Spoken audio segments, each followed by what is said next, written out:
va quand même commencer par le point de départ, c'est-à-dire vraiment le scénario quoi, du film, parce que j'imagine que là il y a quand même tu l'as écrit seul, tu l'as écrit avec quelqu'un, comment t'as commencé à rentrer dans ce dispositif et cette histoire et l'idée d'avoir envie de raconter, de raconter cette histoire.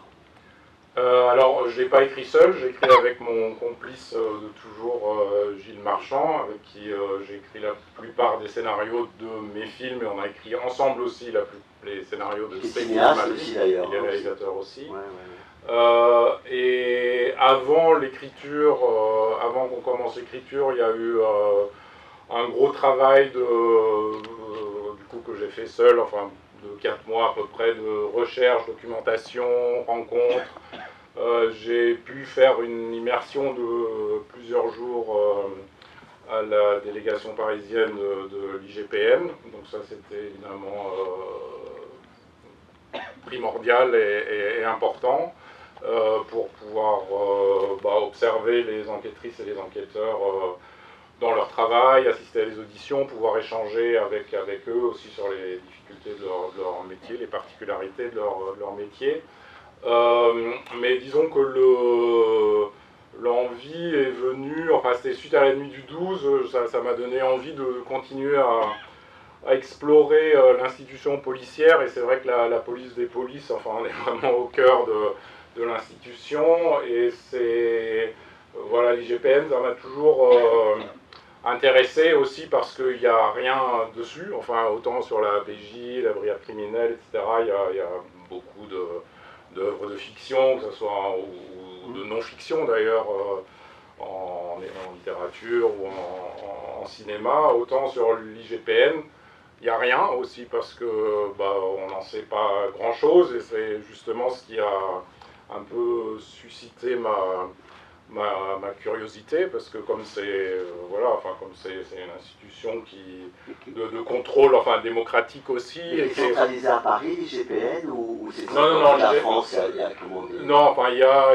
la direction centrale qui est à Paris, il y a la délégation parisienne, mais après il y a aussi dans plusieurs grandes villes de province d'autres délégations. Ce qui m'intéressait, c'était que les enquêtrices et les enquêteurs de l'IGPN sont dans une situation assez particulière, parce que comme comme ils enquêtent sur des policiers, ils ne sont pas bien vus par la profession, enfin qui les considèrent beaucoup comme des traîtres en fait, donc ils sont mal vus, sinon méprisés ou détestés. Et ils sont aussi critiqués par une partie des médias et même du public, enfin, qui leur reprochent d'être jugés partis, et donc de ne pas être impartial dans leurs enquêtes. Donc ça m'intéressait de savoir ce qu'il y avait derrière ça, enfin si dans cette situation inconfortable qu'ils sont, comment ils arrivent à bien ou mal faire leur travail. Donc il y avait cette envie. C'est un choix des fonctionnaires d'aller dans l'IGPN, ils choisissent par eux-mêmes d'être mutés dans cette section. Enfin, non, alors ça c'était une question que je me posais, c'est effectivement, est-ce que les policiers qui vont à l'IGPN, est-ce que c'est parce qu'ils se sentent investis d'une mission, ou qu'ils pensent que c'est important, d'enquêter sur des policiers qui sont hors des clous. Et en fait, non, enfin la plupart s'y retrouvent plus, je dirais pas par hasard, mais plus par des opportunités de postes qui se libèrent. C'est un peu aussi ce que raconte Stéphanie dans le film à son ex à un moment donné, quand elle dit voilà, j'étais chez les stupes, et à un moment donné, voilà, comme on était deux flics avec des horaires complètement explosés, l'IGPN offre des horaires un peu plus réguliers, et donc un de nous devait se sacrifier entre guillemets pour y aller. Mais l'enquêtrice avec qui j'ai échangé le enfin à l'IGPN, elle aussi était chez les stupes.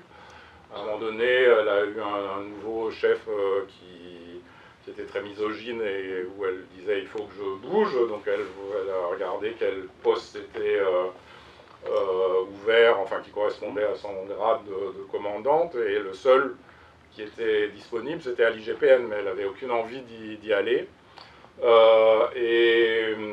Mais comme la situation était intenable, elle s'est dit bon, je vais y aller, je vais y rester quelques mois et je vais trouver autre chose. Finalement, ça lui a plu parce qu'elle a vu que c'était aussi de l'enquête. Donc elle y est restée, mais enfin moi je lui ai demandé, mais du coup, est-ce que par exemple tes anciens collègues et amis chez les stupes, est-ce que tu continues à les voir? Et elle a dit que non, enfin qu'elle est devenue un peu pestiférée, qu'elle s'est rendue à un moment donné à un pot de départ pour quelqu'un qui partait à la retraite et personne ne lui parlait, enfin tout le monde lui tournait le dos, donc c'est vraiment pas, voilà, enfin pas simple comme situation. Et toi, comment ça se passe? Il fallait demander des autorisations, j'imagine, bien spécifiques pour pouvoir... Pourquoi tu passes par le ministère de l'Intérieur? Comment ça se passe techniquement? C'est quand même très particulier. Oui, en fait ça s'est fait finalement assez simplement. Enfin, j'avais un contact à la direction de la communication du ministère de l'Intérieur, enfin grâce à la nuit du 12, parce qu'il avait voulu organiser une projection pour le personnel du ministère, donc on était en contact, on l'a sympathisé. Et puis à un moment donné, je me suis dit, tiens, je vais lui demander, mais je pensais qu'il allait me dire non. Je lui ai dit, est-ce que tu crois qu'il serait éventuellement possible de faire une immersion à l'IGPN? Et en fait, il m'a dit, ah oui, faut voir, pourquoi pas, je vais te présenter à la directrice, la grande directrice de l'IGPN. Alors je pense que j'ai eu aussi de la chance, parce qu'à ce moment-là, pour la première fois, c'était une magistrate et pas une policière qui était directrice, c'est Agnès Thibault-Lecuivre, et elle avait envie aussi de rendre l'institution un peu moins opaque, enfin que les gens, le public, enfin les citoyens sachent un peu plus ce que c'est, donc ça rentrait un peu dans cette logique-là, donc je suis un peu tombé quand même au bon moment. Et après, c'était un rapport aussi je pense que j'avais du crédit à cause de la nuit du 12, et on m'a jamais rien demandé, de toute manière, quand j'y suis allé, j'avais pas encore de scénario, donc ils m'ont déjà, et puis ni du côté du ministère, ni du côté de l'IGPN, ils m'ont jamais demandé de lire le scénario, ou de savoir de ce que j'allais exactement raconter, donc j'étais très libre de m'appuyer sur tout ce que j'avais observé pour écrire le scénario. J'avais une question par rapport à un point qui m'intéresse dans le film, c'est le fait que vous montrez énormément d'images capturées par des téléphones, que ce soit des vraies images d'ailleurs en introduction, ou même des images que vous mettez vous-même en scène, même des images notamment de surveillance, ces images de manifestants qui surveillent des policiers. Est-ce que vous avez été inspiré par le travail de David Dufresne, Un pays qui se tient sage, film qui est sorti il y a 5 ans déjà? Alors David Dufresne, c'est une des personnes que j'ai rencontrées pendant ma phase de recherche, parmi beaucoup d'autres, mais voilà, j'étais effectivement curieux de savoir d'où provenaient ces images, etc. Mais ce qui m'a frappé lors de ces quelques jours, c'était une semaine que j'ai passé à l'IGPN, c'est, en tout cas sur toutes les affaires de maintien de l'ordre, c'est l'importance de toutes ces vidéos, aussi bien les images de vidéosurveillance de la préfecture de police que d'images amateurs tournées par des manifestants qui circulent sur les réseaux sociaux, que de choses filmées par des journalistes, ou les caméras piétons des forces de l'ordre quand ils étaient activés, et que voilà, une grosse partie du travail consiste à décortiquer ces images, à regarder des heures et des heures pour essayer de trouver des images de ce qui s'est passé suite à une plainte, parce que souvent, s'il n'y a pas d'image, c'est un peu parole contre parole. Enfin, le manifestant blessé va dire voilà, il m'est arrivé ceci et cela. Et même quand alors déjà, il faut identifier les policiers, mais même si on les identifie, eux, ils vont dire bah, pour nous, ça s'est pas passé comme ça. Donc s'il n'y a pas de vidéo pour comprendre ce qui s'est passé, c'est très compliqué d'avancer. Et donc, très vite avec Gilles, on s'est dit que toutes ces vidéos allaient être un ressort important pour raconter cette enquête, parce que ça correspond aussi à une réalité. Après, ce qui est intéressant, ce que j'ai vu aussi, c'est que même quand il y a des vidéos, on se dit, bon, bah, c'est une vidéo, donc c'est une vérité objective. En fait, c'est pas si simple, parce que selon qui regarde la vidéo, et même parfois les enquêteurs de l'IGPN, entre eux, ils disent, bah, tiens, viens, je te montre ça, qu'est-ce que tu vois, est-ce que le manifestant, pour toi, a une attitude hostile ou non, enfin, et chacun, avec ses sensibilités et son vécu, va pouvoir voir autre chose. Donc voilà, donc c'était clair dès le début que toutes ces images allaient être une partie importante de l'histoire. On l'a reçu, David, ici, Dufresne. Oui, oui. Il était venu, on est venu animer un débat pour son film documentaire. D'autres questions peut-être? Oui, ce que je voulais dire aussi, enfin en attendant qu'il y ait d'autres questions, c'est que, en fait, bon, à l'IGPN, il y a plusieurs types d'enquêtes. Il y a celles qui portent sur la corruption, enfin ce qu'on appelle les ripoux, et où du coup, enfin je sentais aussi que pour les enquêteurs, les enquêtrices, enquêter sur les ripoux, c'est quelque chose d'assez simple pour eux, dans le sens, enfin pas simple au niveau de l'enquête, mais simple dans le sens où pour eux c'est des fonctionnaires qui déshonorent la police, et donc il y a pas tortiller du cul, quoi. Faut enquêter sur eux. Sur le maintien de l'ordre, c'est un petit peu plus compliqué, parce que les enquêtrices et les enquêteurs se mettent plus facilement à la place des enquêteurs, des policiers qui font du maintien de l'ordre, aussi parce qu'effectivement c'est eux qui sont envoyés en première ligne, parfois dans des situations conflictuelles, compliquées, etc., qui savent que qui font un métier difficile, ce qui est vrai, et que quand il y a une blessure ou une plainte, c'est eux qui vont être pointés du doigt, et jamais l'hierarchie, ou qui pourtant, voilà, ou même le pouvoir politique, qui pourtant les a armés, leur dit d'aller au front, notamment au moment des Gilets jaunes, mais après aussi peut tenir un discours assez guerrier. Enfin, Macron aime beaucoup ça, quoi. Enfin, c'est toujours le Covid, c'est la guerre, toujours la guerre, quoi. Et donc, et cette stigmatisation aussi des manifestants, enfin, comme s'ils étaient tous illégitimes et tous des ennemis de la République. Enfin, c'est vraiment des discours qu'on entend, qu'on a beaucoup entendus. Et évidemment, les policiers qui font le maintien de l'ordre, en entendant ça, ils vont aussi assez facilement se sentir légitimes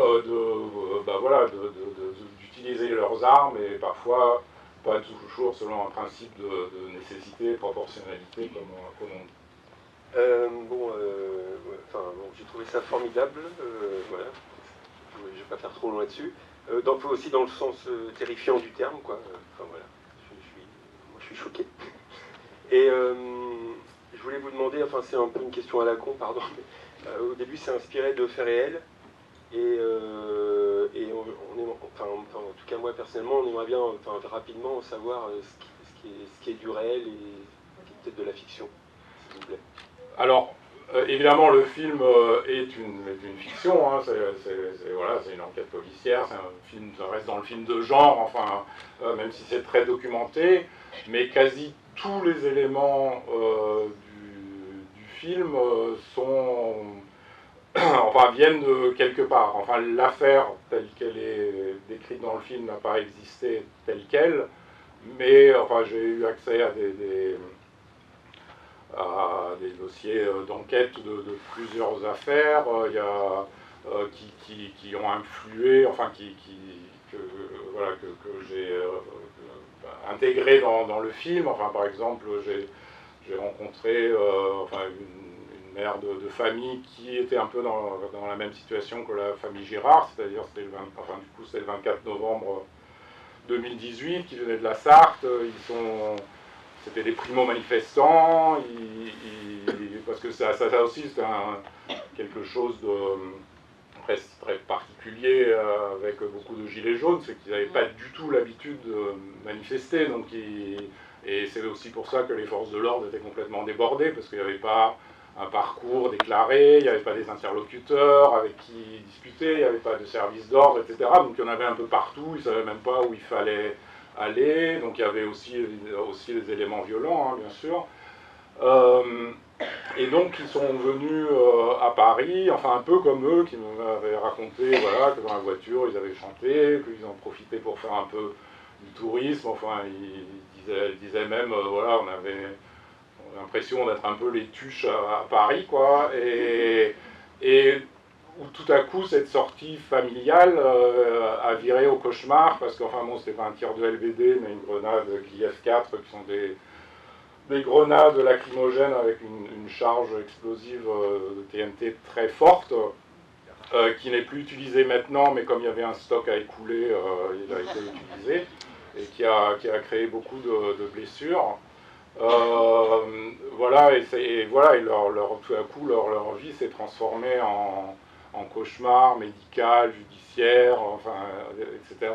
Il y a eu aussi une affaire d'un manifestant à Bordeaux qui, lui, du coup, s'est pris un tir de LBD dans la tête, alors que là, il y avait des vidéos où on le voyait s'éloigner pacifiquement de la manifestation, et il y a des policiers de la BAC qui lui ont tiré dessus, enfin, un peu comme dans le film, et qui a toujours des séquelles graves suite à cette blessure. Aussi une jeune femme à Marseille alors c'est pareil, c'est le 24 novembre je crois, qui rentrait du travail et qui était même pas manifestante, et qui s'est fait du coup tabasser par des policiers, qui a eu le crâne fracturé. Voilà, donc j'ai un peu mêlé toutes ces histoires, mais après il y a plein de détails aussi qui, par exemple, la BRI a été effectivement envoyée sur le terrain le 1er et 8 décembre 2018, alors qu'ils ne sont pas du tout formés au maintien de l'ordre. Toujours avec ce discours, voilà, c'est les ennemis de la République, et donc eux, leur boulot, c'est de neutraliser des terroristes ou des preneurs d'otages, etc. Donc on leur dit en face c'est l'ennemi, ils ont la gâchette facile aussi. Et voilà, l'histoire par exemple des casques Décathlon, enfin ça a vraiment permis à un moment donné dans une enquête d'identifier des policiers. Voilà, donc en fait après évidemment tous les PV, tout ce langage très particulier, quoi, qui est utilisé dans les PV, ça aussi, enfin voilà, tout a une origine documentée, mais après il s'agissait évidemment pas de faire un documentaire, mais un film où on s'identifie un personnage principal qui est celui de Léa Drucker, et qui essaye de faire son travail le mieux qu'elle peut. J'avais une question un peu moins complexe. En fait, c'était surtout sur l'utilisation des chats dans le film. Je me disais, alors peut-être que je surinterprète ou quoi, mais est-ce qu'il y avait un message derrière, ou est-ce que c'était une façon juste non, alors il n'y a pas de message particulier. Non, mais enfin, votre question est tout à fait légitime. Enfin, d'ailleurs, dans La Nuit du 12, il y avait beaucoup de chats. Et récemment, enfin, j'ai rencontré des étudiants en cinéma de Montpellier qui avaient fait un petit film de 10 minutes où ils interprétaient la présence des chats dans la nuit du 12 et où ils ont trouvé plein de trucs très pertinents auxquels j'avais jamais pensé, mais enfin d'interprétation, mais c'est ça qui est super aussi, c'est qu'à un moment donné, les spectateurs, le public s'emparent de choses. Souvent, il ne faut pas croire que tout ce qu'on met dans un film, on se dit ah là, ça a telle signification et c'est une métaphore pour ceci ou cela. Parfois, on fait des choses intuitivement, mais ça, voilà, mais l'intuition fait que voilà, qui est juste et que du coup, ça fait sens. Enfin là, les chats, c'était d'abord, enfin, de mettre un peu de douceur dans ce monde de brut et après il y a aussi toute enfin, sur les vidéos de chatons, enfin enfin voilà les vidéos, enfin que ça doit être chaton ou d'autres choses, mais qu'on scrolle sur son téléphone, c'est aussi une façon de ne pas aller au fond des choses et de rester, ou de s'échapper. Hein. Enfin, la discussion entre les parents est assez significative parce que je trouve que les deux ont raison. Enfin, la mère, elle dit, bah moi, ça me fait du bien de ne pas regarder que les horreurs que tu regardes à la télé. Et le père dit, oui, mais à force de regarder que des vidéos de chatons, tout à coup, on va se rendre compte que la démocratie a disparu. Et ça nous intéressait aussi de montrer qu'à la toute fin, Stéphanie, un peu dépitée enfin, de l'entretien qu'elle a eu avec sa supérieure, puisse être tentée de s'échapper là-dedans et un peu ramenée à la réalité par le regard inquiet de son fils qui ne reconnaît plus sa mère. Qui ricane devant les vidéos de chatons. Voilà. Dominique, est-ce que ton film a été projeté devant l'institution policière, notamment chez les gens de l'IGPN? Alors, il y a le ressenti, comment ils ont ressenti ce film? Alors, il n'y a pas toute l'IGPN qui a vu le film, mais il y a Agnès Thibault-Lecuivre,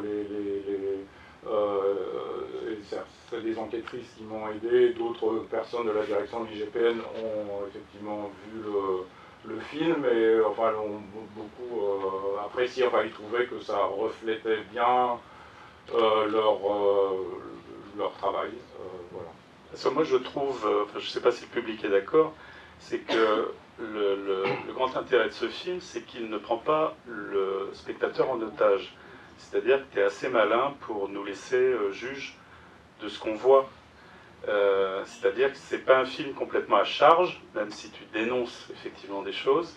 Et je trouve que c'est intéressant ce point de vue que tu as sur le traitement du film. Oui, enfin moi j'ai toujours un peu un problème avec le terme de dénonciation parce que je trouve que c'est un peu simple. Après, moi j'aime bien l'idée de questionner des choses et de nommer certaines choses, mais de pas voilà, enfin il y a dans un monde quand même qui est de plus en plus clivé et où enfin justement ce que dit Léa Drucker à la fin, enfin si chaque point de vue qui vient d'ailleurs est hostile, comment est-ce qu'on tient ensemble, et cette idée de comment on tient ensemble, comment on fait société est quand même enfin voilà me préoccupe et m'intéresse. Donc, enfin, pour moi, à aucun moment, il s'agissait de dire voilà, tous les policiers sont pourris ou violents. Enfin, Léa Drucker, son personnage, est policière et fait bien son travail.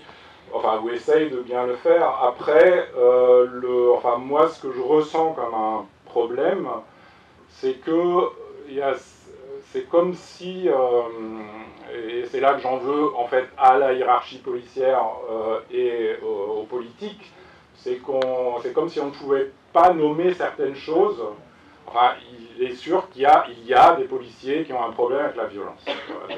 C'est clair, et ils ne devraient pas être dans la police, mais ils sont systématiquement couverts par le DGPN, enfin Frédéric Vaux, qui n'est plus DGPN maintenant, mais à chaque fois qu'il y avait enfin quand il dit, lorsqu'un policier tire avec un LBD sur un manifestant qui passe par là, et le blesse grièvement et que donc il est mis en examen et mis en détention provisoire, il ne critique pas ce qu'a fait le policier, mais il dit ça m'empêche de dormir de savoir qu'un policier est en prison. Donc, enfin ça pose problème, et les ministres de l'Intérieur, enfin c'est pareil, et même Macron, enfin moi ça m'a fait bondir quand, lors d'un débat public, il était apostrophé, enfin une citoyenne lui avait posé la question sur les violences policières, et il lui a dit « Madame, c'est inadmissible de parler de violences policières dans un état de droit ». Donc, s'il y a bien un endroit où on peut en parler, c'est dans un état de droit, mais c'est comme si comme si on ne pouvait pas nommer les choses, et encore une fois, il ne s'agit pas de dire, puisqu'il y a certains policiers qui ont un problème avec la violence ACAB et tous les flics sont des bâtards, mais qu'il faut quand même nommer les choses, et du coup, enfin, quand Léa Drucker, Stéphanie dit à son ex, à force de... voilà, et les syndicats policiers ont quand même une grosse responsabilité là-dedans aussi, à force de céder devant les gros bras des syndicats, tous les policiers qui vont bien faire leur travail vont se barrer, il ne restera que les connards. Et c'est vrai que c'est un risque, enfin, s'il n'y a pas à un moment donné, mais ça doit venir d'en haut, ça doit venir des politiques qui doivent, du ministre de l'Intérieur, du président, après de la hiérarchie policière, qui doit imposer vraiment la déontologie, et voilà, et donc c'est difficile évidemment pour l'IGPN, qui est sous la direction du DGPN, et ça pour moi ça pose problème, à partir du moment où le DGPN prend systématiquement la défense de gens sur lesquels ils enquêtent. Ouais, merci pour le film. Le scénario et puis le jeu de Léa Drucker fixe un peu la discussion autour de la déontologie policière des policiers violents, mais en fait au total le problème n'est pas seulement que le directeur général de la police nationale doit faire respecter la déontologie, c'est qu'ils sont, ce que tu disais, responsables des règles d'engagement de la police nationale, qui a l'air de rentrer dans les manifestations, de taper dans les manifestations, d'utiliser des grenades explosives, parce que c'est pas seulement les gilets jaunes. À Rouen, une jeune femme le pousse arraché, voilà, avec... moi j'ai ramassé la douille de la... je suis intervenu comme professionnel de santé là, donné à l'IGPN. Donc ce que tu montres, et que je l'ai vécu d'une certaine manière, c'est aussi les tasers, c'est aussi toutes ces armes-là. Donc c'est intelligemment, sans nous prendre en otage, même si c'est braqué sur les policiers violents, c'est aussi des policiers qui sont la BRI, qui n'ont rien à faire là, le GIGN, les règles d'engagement, les armes explosives, les armes létales qui sont en arrière-plan remises en cause, il me semble, et c'est intéressant de bien voir qu'il y a ces deux choses. Oui, mais bien sûr, mais c'est pour ça que je dis que pour moi, il y a un vrai problème politique. Enfin, c'est vrai que, en France, la police est celle qui est la plus armée en Europe. Ça, c'est la politique qui décide ça, ils ne décident pas ça eux-mêmes. Donc, et c'est vrai que, pour revenir au 24 novembre, moi j'ai vu des transcriptions d'échanges radio où il y a un haut gradé de la hiérarchie dans le centre de commandement qui dit aux policiers, maintenant tous les gilets jaunes qui sont sur le rond-point des Champs-Élysées, vous les défoncez, vous les mettez minables. Et donc évidemment quand on reçoit ce genre d'ordre, on se dit ok, j'ai la légitimité de le faire, mais c'est encore une fois, pour moi c'est un problème de parole politique. Et quand les manifestants c'est tout de suite des éco-terroristes ou des sauvageons ou autres. Et encore une fois, il ne s'agit pas de nier qu'il y a des violences aussi du côté des manifestants, mais ça ne justifie pas d'être dans le tout répressif. Et c'est vrai que déjà avant, mais depuis Sarkozy, le tout répressif qui est un lieu de politique de maintien de l'ordre, et du coup ça peut que ne pas bien se passer. J'ai beaucoup apprécié votre film, déjà parce que je suis juriste, donc je me suis sentie concernée pour ma part par les questions juridiques. Et puis je viens de Saint-Dizier aussi. Ah. Le premier film que je vois sur Saint-Dizier pour le coup. Et en fait j'ai été assez surprise parce que donc, quand je révisais les cours du concours d'avocat, il y avait tout un panel sur la législation qui se voulait au contraire plus restrictive sur la caractérisation de la légitime défense. Et justement, vous en parlez dans votre film dans le cadre de la proportionnalité, qui elle est très restrictive. Et j'ai trouvé ça intéressant de voir qu'en fait le législateur avait voulu, lui, de son côté, renforcer justement ces règles en renforçant la légitime défense avec de la jurisprudence aussi sur le sujet. Et qu'en parallèle, on a des organes politiques, mais aussi, du coup, vous le montrez dans votre film, avec cet organisme, finalement, en fait, un problème d'application de la loi. Et donc c'est un sujet que j'ai trouvé très intéressant parce que finalement, il y a une volonté quand même de la justice de renforcer ce point-là, puisqu'il y a eu plusieurs choses de fait du coup sur le renforcement de la législation. Et je trouvais ça vraiment passionnant que vous montriez justement tous ces problèmes de l'application et la confrontation finalement entre deux visions, celle de l'IGPN qui est, elle, très juridique, très factuelle, très processuelle, mais qui ne parvient pas, peut-être faute de moyens financiers aussi, et faute de moyens coercitifs, à appliquer finalement une législation qui est là, et des moyens du coup juridiques qui sont à sa portée. Et alors je ne sais pas si vous êtes en accord avec tout ça. Et juste peut-être un dernier point, c'est que vous disiez tout à l'heure que les gilets jaunes finalement ça avait été mis un peu de côté. Je pense que justement à l'heure actuelle on a beaucoup de mal à avoir un gouvernement qui est en place. Alors, finalement, est-ce qu'on a un ministre de l'Intérieur? C'était ça la vraie question. Mais on voit qu'on est dans un contexte politique qui est finalement tout à fait adapté à la sortie de votre film. Ouais. Et je ne sais pas si vous l'avez déjà ressenti, mais en tout cas, votre film aura vraisemblablement un impact, vu le contexte politique dans lequel il est amené, qui est un contexte d'incertitude et d'insécurité aussi.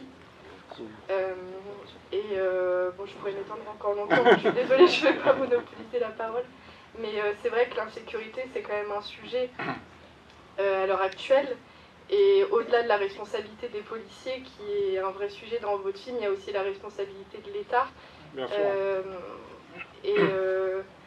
qui met en place des brigades qui ne sont pas du tout adaptées aux civils, et il y a aussi une volonté civile qui est d'avoir plus de sécurité intérieur, mais en même temps se sentir en sécurité face à la police. Voilà, c'est un film en tout cas très actuel, je trouve. Et je vous en remercie, et puis merci pour Saint-Dizier aussi. Merci, du coup, vous avez abordé beaucoup de choses, merci. Je voulais juste, alors, pour rebondir un peu sur ce que vous dites, juste préciser que, comme pour la PJ, la brigade criminelle, etc., l'IGPN mène l'enquête, mais c'est pas l'IGPN qui va décider des mises en examen, c'est toujours sous l'autorité du parquet ou juge d'instruction si une instruction est ouverte. Donc eux, ils vont rendre leur rapport, et après c'est le parquet qui va décider ou non de suite.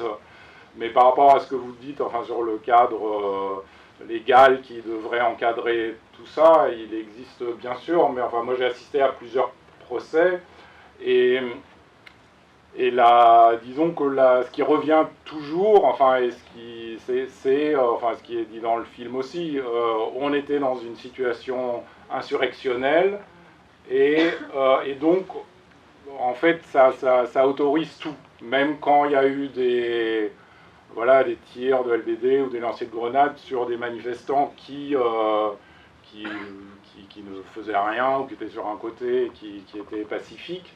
Ce terme de situation insurrectionnelle semble tout justifier. Et puis, enfin, j'étais à un procès, enfin, justement, de cette famille de la Sarthe, où la procureure, enfin, a plaidé la relaxe du CRS qui leur avait lancé une grenade dessus, à cause de ça, alors que les images montraient bien qu'ils faisaient rien. Donc voilà, mais encore une fois, si ce discours est aussi répété tout le temps par les politiques, c'est normal que, enfin c'est normal, c'est logique que ça mène à ce genre enfin dérapage, c'est peut-être pas le mot approprié,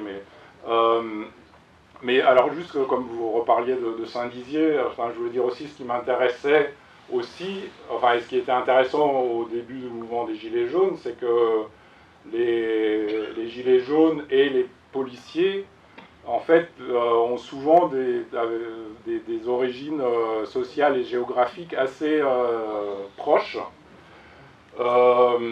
Et d'ailleurs, beaucoup de Gilets jaunes pensaient que les policiers allaient venir de leur côté parce qu'ils se disaient, on défend aussi leurs droits, et ils ne comprenaient pas qu'on les bloque, qu'on les empêche d'aller devant l'Élysée, etc. Enfin, et je pense qu'à un moment donné, le pouvoir politique a eu peur aussi de ça, enfin, de cette contagion possible, et du coup on a remis un coup de pression là-dessus, et voilà, et cette proximité-là, enfin,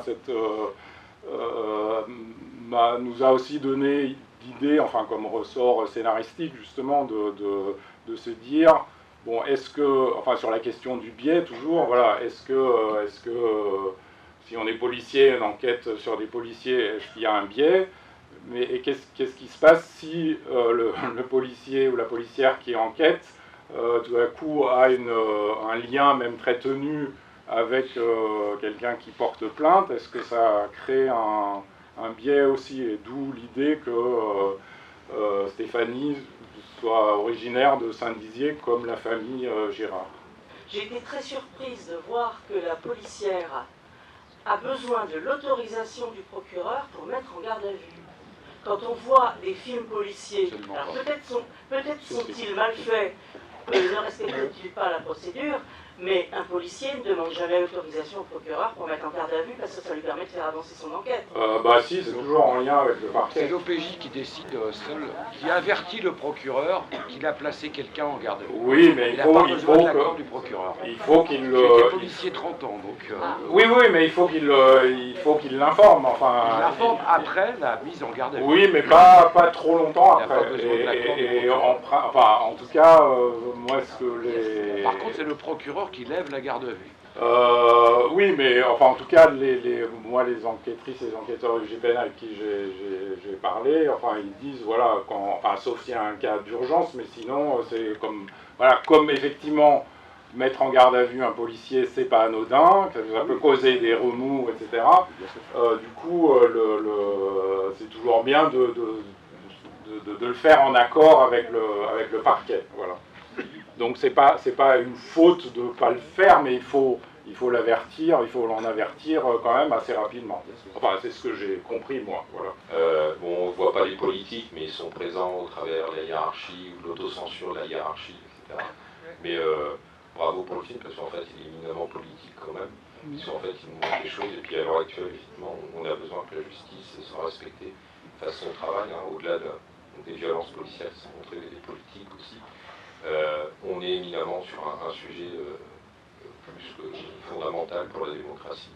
Et on va dire qu'il y a une démonstration, pas clinique, mais presque quand même, qui est émotionnelle sur ce que vous montrez. Et on a envie de soutenir qu'elle puisse arriver à ses fins, malheureusement. Voilà, on est dans l'actualité totale avec ce questionnement sur la justice et toutes les attaques sur lesquelles actuelles, voilà, par exemple, etc. Voilà, mais bravo pour montrer ça. Merci beaucoup. C'est vrai que tout à l'heure quelqu'un parlait de l'impact que le film pourrait avoir. Enfin, moi je suis toujours très modeste par rapport à ça, parce que les films ont rarement un vrai impact sur... mais enfin voilà, ce que j'espère, c'est que ça puisse... Enfin, encore une fois, moi j'aime bien questionner les choses, et si ça peut... voilà, si ça peut contribuer à questionner certaines pratiques et politiques. Et aussi, alors ce qui m'importe aussi beaucoup, c'est quand même de...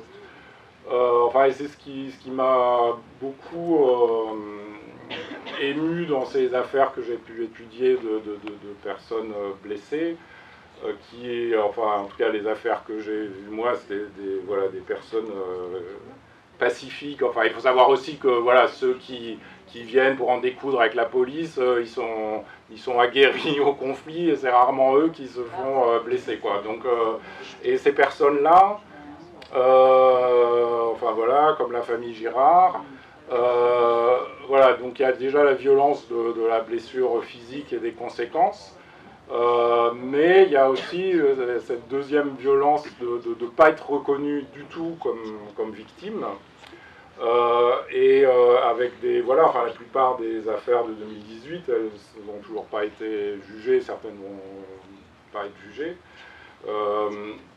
mais...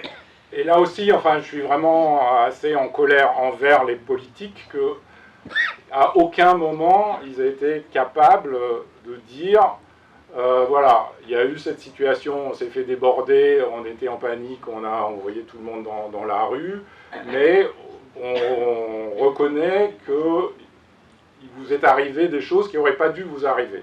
Ne serait-ce que ça, même pas s'excuser, enfin, c'est juste de reconnaître ça. Et que personne du gouvernement de l'époque ou après n'en ait été capable, je trouve ça mais vraiment dégueulasse. Et enfin, voilà, j'espère que le film contribuera aussi un tout petit peu à remettre à attirer l'attention sur les souffrances de ces personnes-là. Merci Olivier.